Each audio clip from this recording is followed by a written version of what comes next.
Ça va, papaye? C'est parti, on filme? L'assistante cadrage est-elle prête? Nous sommes le 5 août. Je peux vous dire que je filme présentement dans des conditions automnales. Il pleut, il fait gris, il ne fait franchement pas chaud, hein, je suis en suite. Bon, c'est bien, ça me permet de tester mes éclairages. Mais bon, je ne serais pas contre quand même un petit peu d'été avant le mois de septembre. Si vous l'avez vu, prévenez-moi. Bonjour, bonjour, j'espère que vous allez bien. On se retrouve aujourd'hui dans une nouvelle vidéo Puzzle of the Day avec à l'honneur le fabuleux retour de marché de la marque française Jour Férié.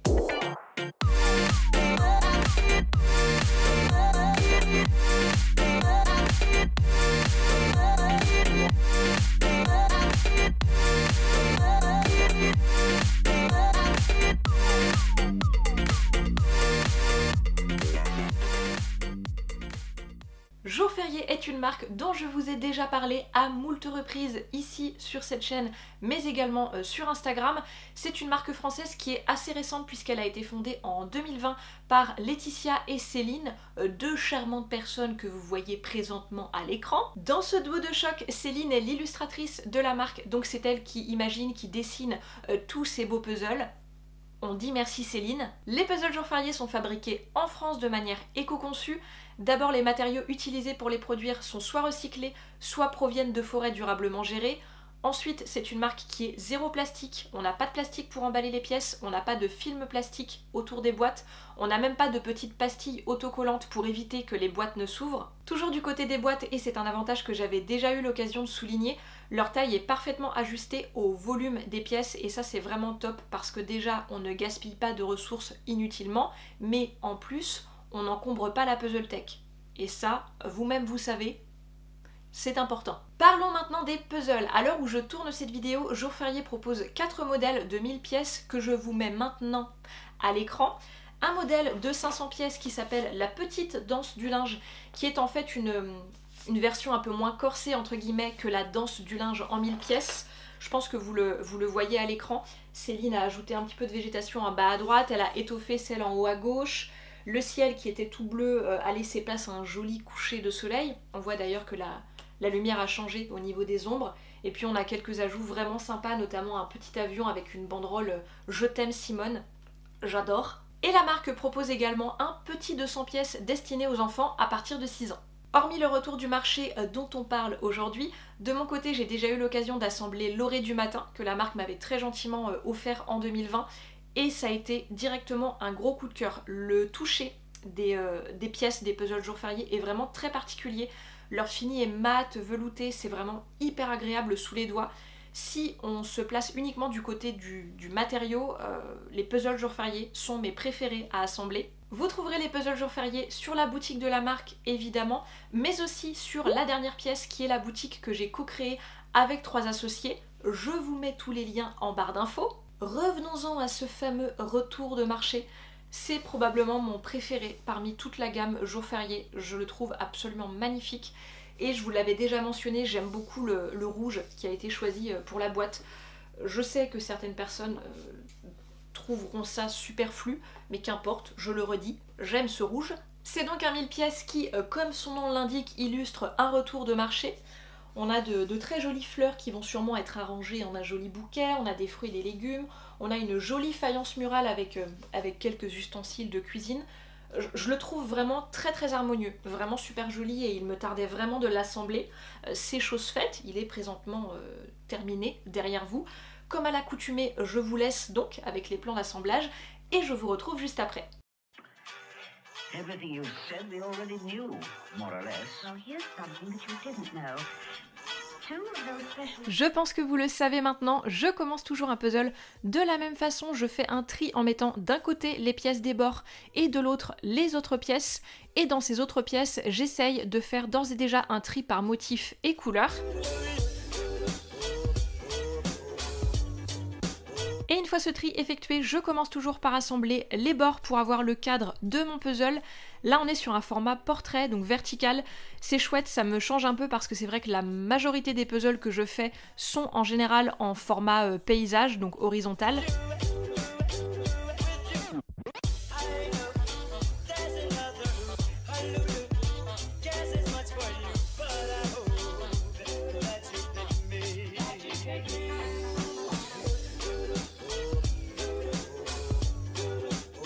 Chez Jour Férié, il faut savoir que certaines pièces sont facilement interchangeables, donc peuvent aller à un même emplacement. Ça m'est justement arrivé sur le bord du haut. Il faut donc être attentif aux moindres détails et je vous donne juste après une petite technique pour justement éviter les erreurs d'emplacement. Une fois les bords terminés, j'ai attaqué l'intérieur du puzzle en y allant par zone complètement au gré de mes envies. J'ai commencé par les fans des betteraves parce que j'avais plutôt bien réussi à isoler les pièces lors du tri. D'ailleurs, au passage, c'est délicieux en soupe, en velouté. Je vous conseille de goûter.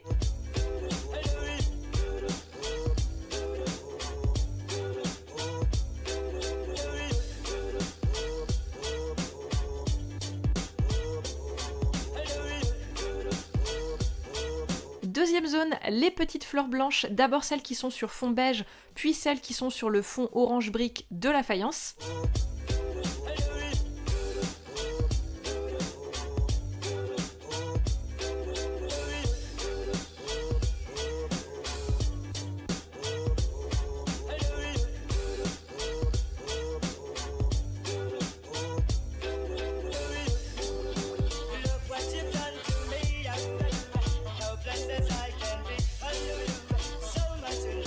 Troisième zone, les ustensiles de cuisine.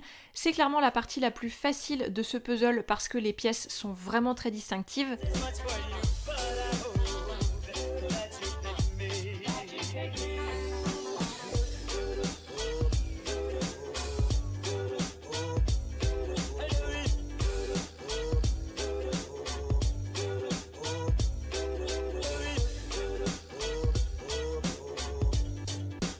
Quatrième zone, les pièces blanches avec des écritures qui forment le calendrier qui est accroché au mur et le ticket de caisse.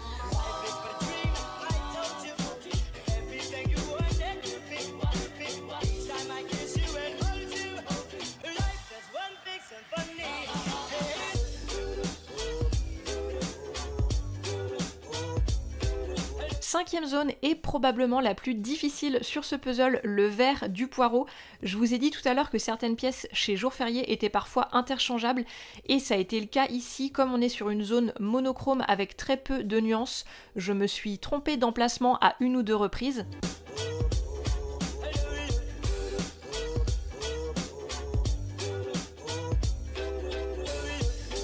Et donc, en cas de doute sur des pièces que vous venez d'assembler, je vous conseille de les regarder en pleine lumière. Si vous voyez des espacements un peu louches, c'est qu'une pièce n'est pas à sa bonne place.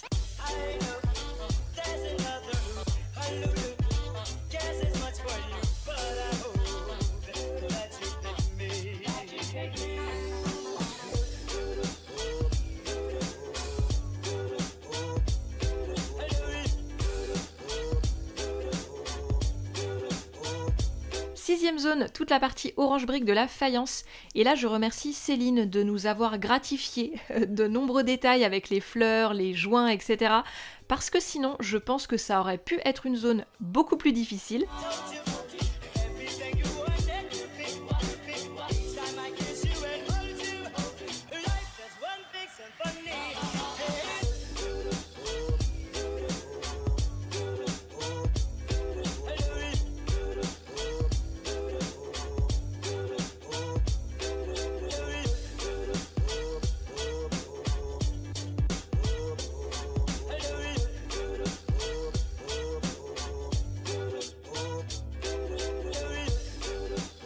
Septième zone, toutes les pièces où on aperçoit la jolie nappe à motifs Vichy verte et blanche.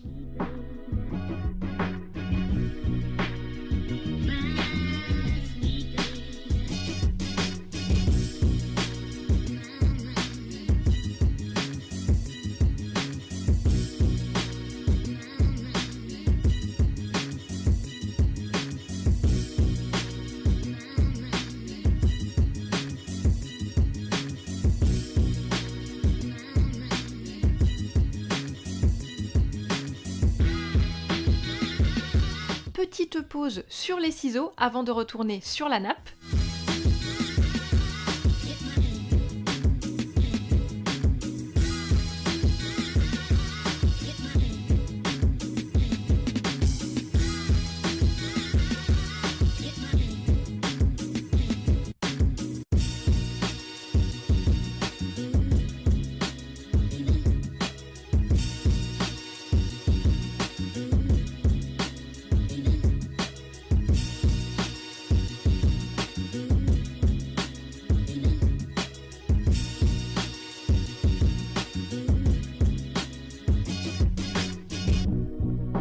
8e zone, toutes les poires qui sont dispersées ici et là. Et je dois le reconnaître, même si ce n'est pas la saison, ce puzzle m'a furieusement donné envie de poire.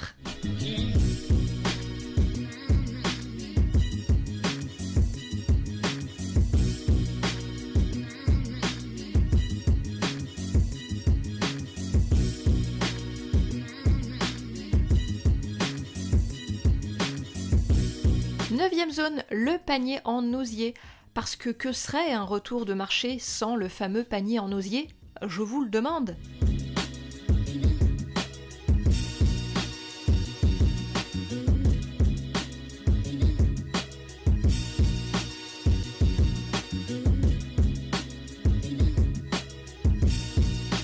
Dixième zone, les fleurs rouges qui viennent, je pense, juste après le vert du poireau dans les zones un petit peu corsées de ce puzzle. J'ai eu encore une fois 1 ou 2 doutes sur l'emplacement de certaines pièces. Je vous renvoie juste avant pour la petite technique très utile. 11e zone, pour rester dans les couleurs rouge, pourpre, bordeaux, tout ça, j'ai assemblé les betteraves. Zone 12, j'ai attaqué toutes les fleurs blanches et oranges qui sont situées plutôt en bas du puzzle.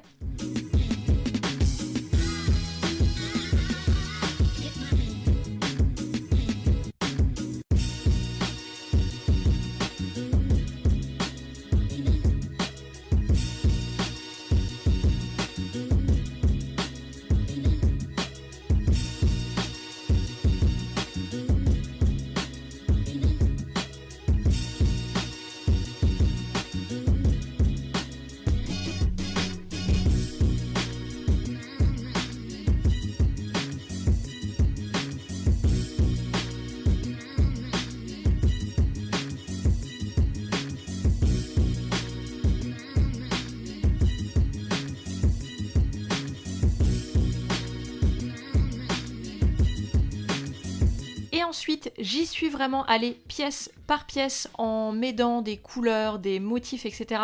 jusqu'à terminer le puzzle.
Voilà pour ce joli retour de marché qui a clairement été à la hauteur de mes espérances, tant au niveau de l'esthétique que du plaisir d'assemblage. Même si, vous l'avez vu, certaines zones m'ont donné un petit peu de fil à retordre dû à l'interchangeabilité de certaines pièces, je l'ai trouvé quand même un peu plus facile que l'orée du matin, dont le drap demande clairement plus de persévérance. Je ne dirais pas qu'il est facile, mais il n'est pas difficile non plus, donc je le classe dans la catégorie des puzzles intermédiaires. Je remercie infiniment Laetitia et Céline d'avoir accepté de sponsoriser cette vidéo, de rémunérer mon travail. C'est moi qui leur ai proposé et elles ont quasi instantanément dit oui.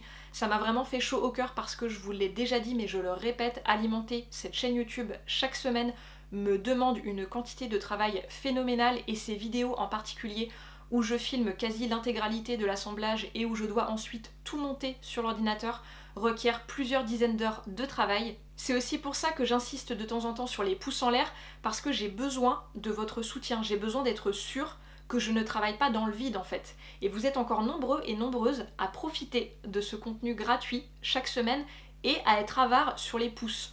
Donc je les attends. Hein ?